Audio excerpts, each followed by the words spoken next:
अस्सलामु अलैकुम वरहमतुल्लाह। सामीन, 28 रमज़ानुल मुबारक है, 20 अप्रैल है। ख़बर का उन्वान है, कांग्रेस लीडर राहुल गांधी को सूरत की अदालत से तगड़ा झटका लगा है। ख़बर थोड़ी तफसील से सुनिए। सूरत, कांग्रेस लीडर राहुल गांधी को मोदी सरनेम मामले में गुजरात के सेशन कोर्ट से राहत नहीं मिली है।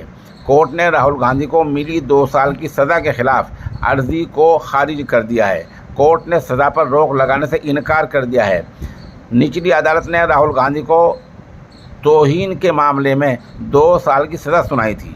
गुजरात में सूरत की एक ज़ेली अदालत ने मोदी सरनेम वाले बयान को लेकर कांग्रेस लीडर राहुल गांधी को कसूरवार ठहराया था।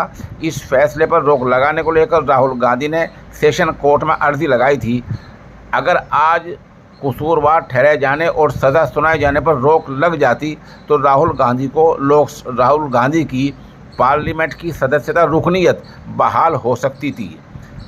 बहरहाल अब उनके पास मुतबादिल हाई कोर्ट है, सुप्रीम कोर्ट है। अब राहुल गांधी के यानी कांग्रेस के लोगों ने ये कहा है, ख़ासतौर से कांग्रेस के जनरल सेक्रेटरी जयराम रमेश ने कहा कि कानून के तहत जो भी मुतबादिल हमारे लिए होंगे, हमें हासिल होंगे, हम उन सब पर अमल करेंगे और उन सब को देखेंगे।